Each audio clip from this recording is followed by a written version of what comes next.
A'udzubillahi minasyaitonirrajim. Bismillahirrahmanirrahim. Assalamualaikum warahmatullahi wabarakatuh.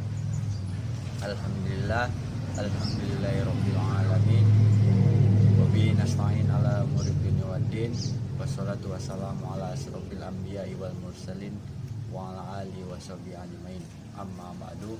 Awalan hayya bina nasrullahi azza wa jalla alladzi qad ata'na nikmatan katsiratan hatta nastati'a fi ajal makani mubarak.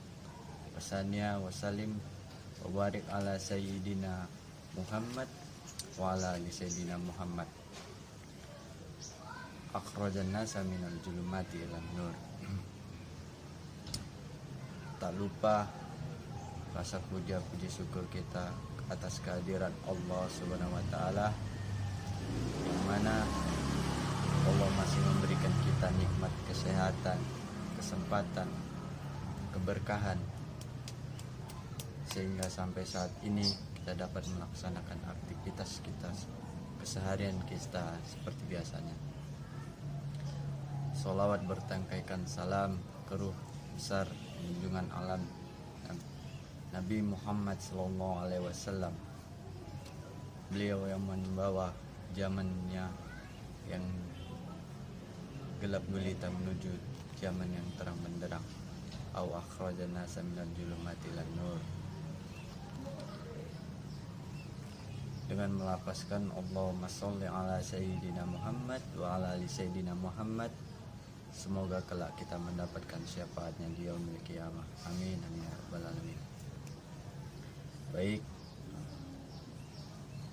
nama saya Muhammad Ridhoni Siregar, NIM 1834027, ingin menjelaskan hasil makalah saya fikih kontemporer yang berjudul asuransi.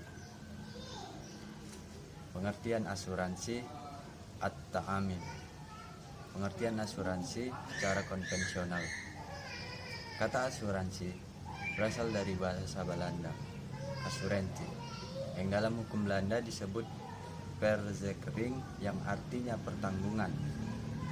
Dan dari segi peristilahan asuransi, kemudian timbul istilah ansuredor bagi penanggung dan gesuredor bagi tertanggung. Dalam ensiklopedia Indonesia disebutkan bahwa asuransi ialah jaminan atau pertanggungan yang diberikan oleh penanggung, biasanya kantor asuransi, kepada yang bertanggung untuk risiko kerugian sebagai yang ditetapkan dalam surat perjanjian bila terjadi kebakaran, pencurian, kerusakan dan sebagainya, ataupun mengenai kehilangan jiwa atau kecelakaan lainnya, dengan yang bertanggung membayar premi sebanyak yang ditentukan kepada penanggung tiap-tiap bulan. Kemudian, menurut Robert Emmert, asuransi adalah suatu alat untuk mengurangi risiko dengan menggabungkan sejumlah unit-unit yang berisiko agar kerugian individu secara kolektif dapat diprediksi. Kerugian yang dapat diprediksi tersebut kemudian dibagi dan didistribusikan secara proporsional di antara semua unit-unit dalam gabungan tersebut. Kemudian, pengertian asuransi menurut syariah. Dalam bahasa Arab, asuransi disebut at-ta'min, penanggung disebut mu'amin, sedangkan tertanggung disebut mu'aman lahu atau musta'amin. At-ta'min diambil dari kata amanah, memiliki arti memberi perlindungan, ketenangan, rasa aman, dan bebas dari rasa takut. Menta'aminkan sesuatu artinya adalah seseorang menyerahkan uang cicilan untuk agar ia ahli warisnya mendapatkan sejumlah uang sebagaimana yang telah disepakati, atau untuk mendapatkan ganti terhadap hartanya yang hilang. Dikatakan seseorang mempertanggungan atau mengasuransikan hidupnya, rumahnya, ataupun mobilnya. Dan kemudian ada tujuan dalam Islam yang menjadi kebutuhan mendasar, yaitu al-kifayah, kecukupan, dan al-amun, keamanan. Sebagaimana firman Allah,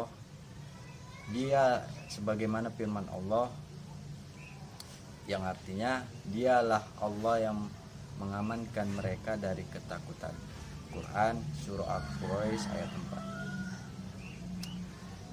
4. Selanjutnya, sehingga sebagian masyarakat menilai bahwa bebas dari lapar merupakan untuk keamanan. Mereka menyebutnya dengan al-amun, al-qidaj, aman.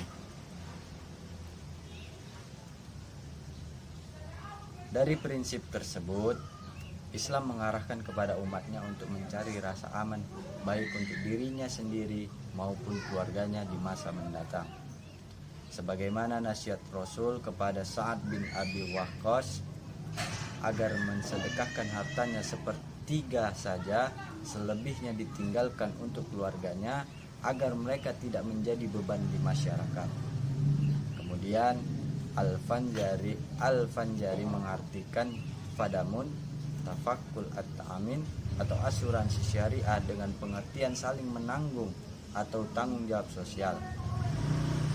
Lalu Mustafa Ahmad Jarko, makna asuransi secara istilah adalah kejadian.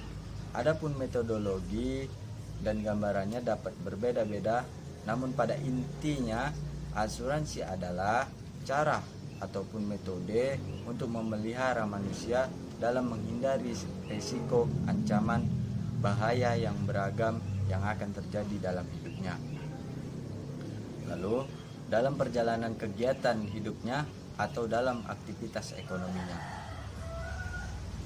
Kemudian, Dewan Syariah Nasional Majelis Ulama Indonesia DSN MUI dalam fatwanya tentang pedoman asuransi syariah memberi definisi tentang asuransi.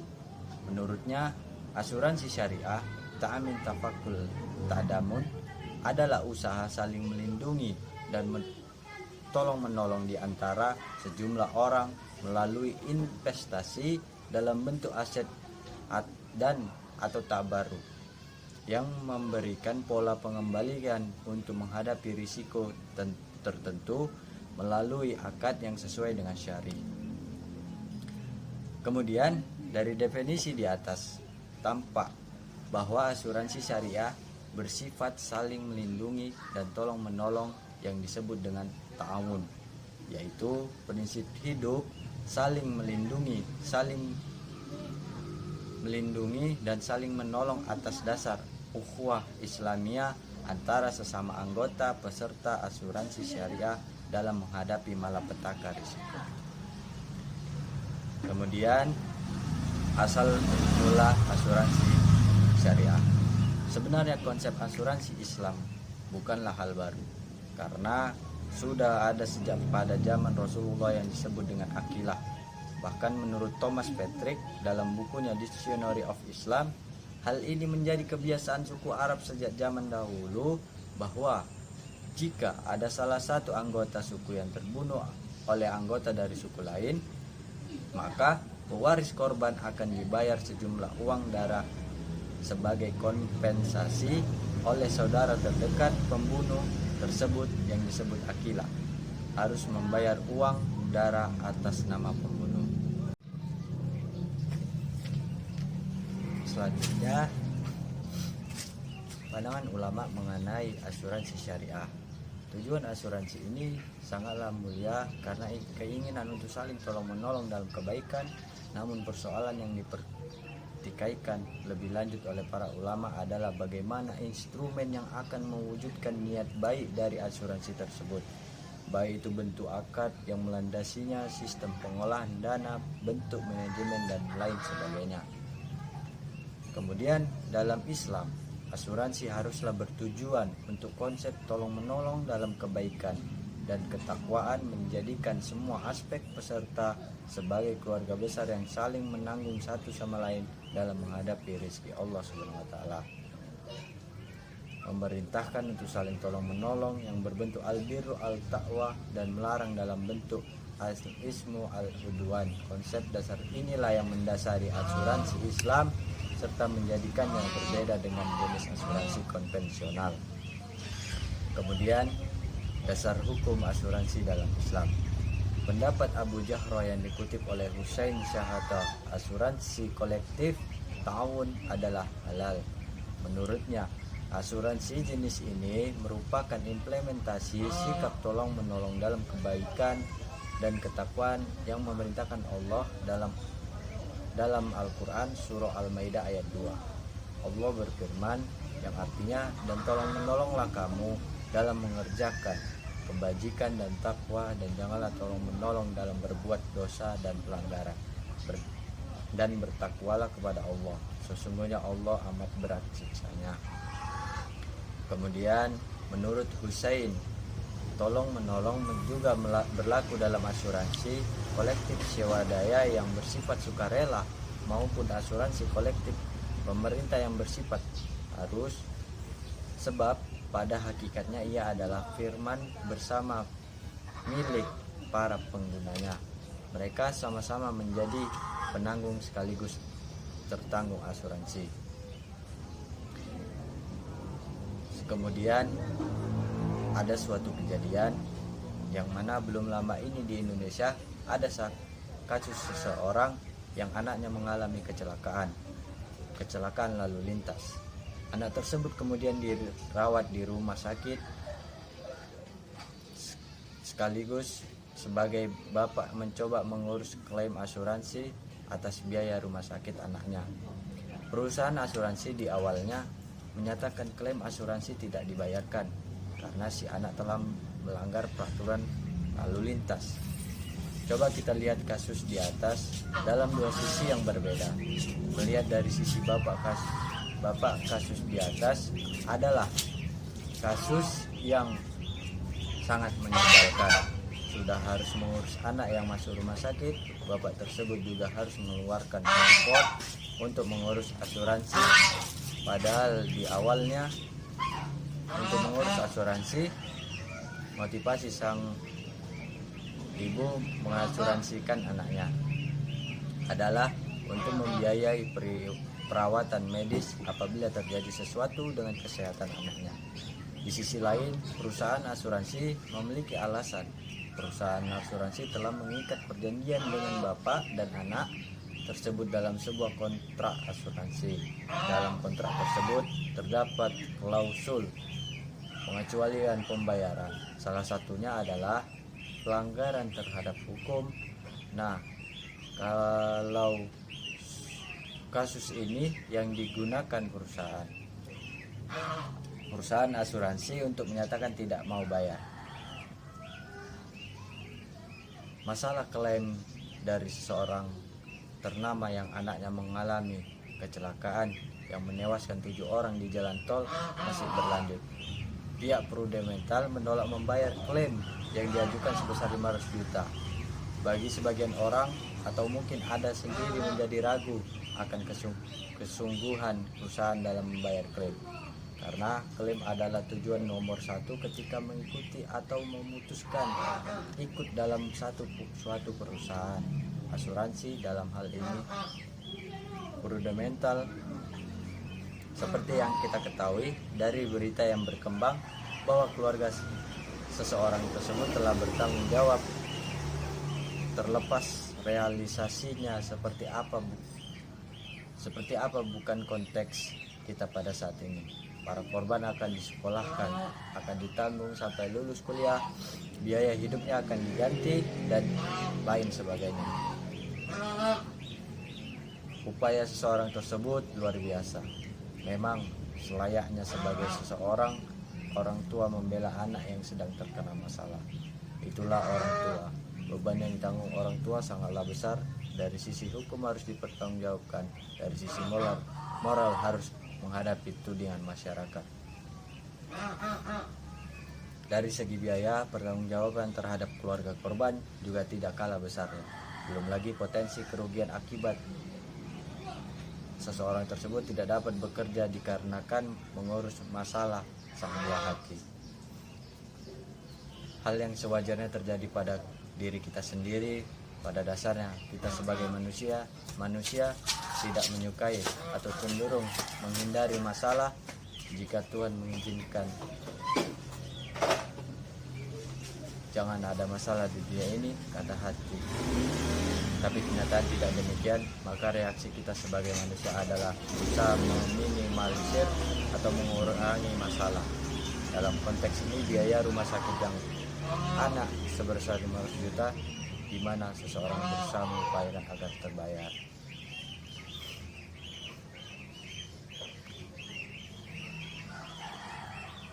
Kemudian upaya yang seseorang yang mengalami kecelakaan patut diacungi jempol. Meskipun kaya, punya banyak uang dan lain sebagainya, tapi sebagai orang tua dia sanggup mengurus asuransi tersebut. Di pihak lain, Prudential adalah perusahaan ternama yang pembayaran klaim telah ditulis dengan jelas di polis. Bahkan sebelum jadi polis atau sebelum seseorang menjadi nasabah dari Prudential, pada ilustrasi manfaatnya dengan jelas telah ditulis bahwa jika ada hubungannya dengan tindakan pelanggaran hukum tidak dibayar. Dan memang demikian, jika tidak pelanggar hukum akan menganggap asuransi sebagai cara membenarkan tindakan pelanggaran hukum. Kemudian fatwa tentang pedoman umum asuransi syariah. Pertama, ketentuan umum. Asuransi syariah, ta'amin, tafakul atau tadamun adalah usaha saling melindungi dan tolong menolong di antara sejumlah orang pihak melalui investasi dalam bentuk aset dan atau tabarru yang memberikan pola pengembalian untuk menghadapi resiko tertentu melalui akad perikatan yang sesuai dengan syariah. Kemudian asuransi syariah ataupun akad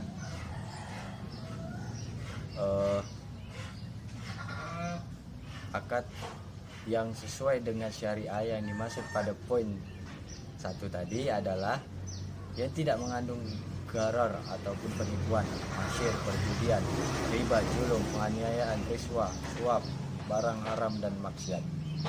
Dan selanjutnya akad tajiro adalah semua bentuk akad yang dilakukan untuk tujuan komersial. Dan selanjutnya akad tabaru adalah semua bentuk akad yang dilakukan dengan tujuan kebajikan, tolong menolong, bukan semata untuk tujuan komersial. Kemudian premi adalah kewajiban peserta asuransi untuk memberikan sejumlah dana kepada perusahaan asuransi sesuai dengan kesepakatan dalam akad. Kemudian klaim adalah hak peserta asuransi yang wajib diberikan oleh perusahaan asuransi sesuai dengan kesepakatan dalam akad. Dan kedua, akad dalam asuransi. Akad yang dilakukan antara peserta dengan perusahaan terdiri atas akad tijiro dan atau akad tabaru. Akad tijiro yang dimaksud dalam ayat 1 adalah mudharabah, sedangkan akad tabaru adalah hibah. Dalam akad sekurang-kurangnya harus disebutkan hak dan kewajiban peserta dan perusahaan. Kemudian cara dan waktu pembayaran premi. Jenis akad tijiro atau akad tabaru serta syarat yang disepakati sesuai dengan jenis asuransi yang diadakan. 3. Kedudukan para pihak dalam akad tajiro atau tabaru. 1. Dalam akad tajiro mudharabah, perusahaan bertindak sebagai mudarib, pengelola, dan peserta bertindak sebagai sohibul mal, pemegang polis. Dalam akad tabaru, hibah, peserta memberikan hibah yang digunakan untuk menolong peserta lain yang terkena musibah, sedangkan perusahaan bertindak sebagai pengelola dana hibah. 4. Ketentuan dalam akad tajiro dan tabaru. 1. Jenis akad tajiro dapat diubah menjadi jenis akad tabaru bila pihak yang tertahan haknya dengan rela melepaskan haknya sehingga menggugurkan kewajiban pihak yang belum menunaikan kewajibannya. 2. jenis akad tabaruh tidak dapat diubah menjadi jenis akad ziro. Dan yang kelima, jenis asuransi dan akadnya. Satu, dipandang dari segi jenis asuransi itu terdiri atas asuransi kerugian dan asuransi jiwa. Kedua, sedangkan akad bagi kedua jenis asuransi tersebut adalah mudharabah dan hibah. Keenam, premi. Satu, pembayaran premi didasarkan atas jenis akad ziro dan jenis akad tabaruh. Untuk menentukan besarnya premi perusahaan asuransi sesuai dapat menggunakan rujukan misalnya tabel mortalitas untuk asuransi jiwa dan tabel morbiditas untuk asuransi kesehatan dengan syarat tidak memasukkan unsur riba dalam perhitungannya. Premi yang berasal dari jenis akad mudharabah dan diinvestasikan dan hasil investasinya dibagi hasilnya kepada peserta. Premi yang berasal dari jenis akad tabaruh dapat diinvestasikan. Ketujuh, klaim. Klaim dibayar berdasarkan akad yang disepakati pada awal perjanjian. Klaim dapat berbeda dalam jumlah sesuai dengan premi yang dibayarkan. Klaim atas akad ziro sepenuhnya merupakan hak peserta dan merupakan kewajiban perusahaan untuk memenuhinya. Keempat, klaim atas akad tabaruh merupakan hak peserta dan merupakan kewajiban perusahaan sebatas yang disepakati dalam akad. Kedelapan, investasi. Perusahaan selaku pemegang amanah wajib melakukan investasi dari dana yang terkumpul. Investasi wajib dilakukan dengan sesuai dengan syariah. Terakhir, reasuransi. Asuransi syariah hanya dapat melakukan reasuransi kepada perusahaan reasuransi yang berlandaskan prinsip syariah. Pengelolaan asuransi syariah hanya boleh dilakukan oleh suatu lembaga yang berfungsi sebagai pemegang amanah. Perusahaan asuransi syariah memperoleh bagi hasil dari pengelolaan dana yang terkumpul atas dasar akad ziro. Perusahaan asuransi syariah memperoleh ujroh dari pengelolaan dana akad tabaruh. Kemudian jenis-jenis, adapun jenis asuransi ialah sebagaimana yang sudah kita ketahui ialah jenis asuransi itu 3 yang dijalankan perusahaan asuransi, yakni asuransi kerugian, asuransi jiwa, dan reasuransi. Itu tadi yang sudah saya jelaskan sebelumnya. Selanjutnya, manfaat asuransi. Empat asuransi ialah: pertama, pengalihan risiko, yaitu tertanggung mengadakan asuransi dengan tujuan mengalihkan risiko yang mengancam harta kekayaan atau jiwanya dengan membayar sejumlah premi kepada perusahaan asuransi. Sejak itu pula risiko beralih kepada penanggung. Pembayaran ganti kerugian. Jika suatu ketika sungguh-sungguh terjadi peristiwa yang menimbulkan kerugian, risiko merubah menjadi kerugian, maka kepada tertanggung dibayarkan ganti kerugian yang besarnya seimbang dengan jumlah asuransinya. Dalam prakteknya, kerugian yang timbul itu dapat bersifat sebagian, tidak semuanya berubah kerugian total. Dengan demikian, tertanggung mengadakan asuransi bertujuan untuk memperoleh pembayaran ganti kerugian yang sungguh-sungguh diderita. Asuransi dalam Islam sebenarnya sudah dipraktikkan sejak zaman Rasulullah SAW. Seperti di dalam kitabnya Fath al-Bari sebagaimana dikutip oleh Syakir Sulam mengatakan, pada perkembangan selanjutnya setelah Islam datang, sistem akilah disahkan oleh Rasul menjadi bagian dari hukum Islam. Dari sini saya dapat menyimpulkan bahwa asuransi merupakan suatu kegiatan yang dapat tolong menolong dan membantu sesama umat manusia. Akan tetapi asuransi yang baik ialah asuransi syariah yang mengikuti aturan-aturan agama, dan jangan kita menggunakan asuransi yang konvensional. Mungkin itu saja yang dapat saya sampaikan. Kurang dan lebihnya saya mohon maaf. Semoga bermanfaat. Kurang dan lebihnya saya minta maaf.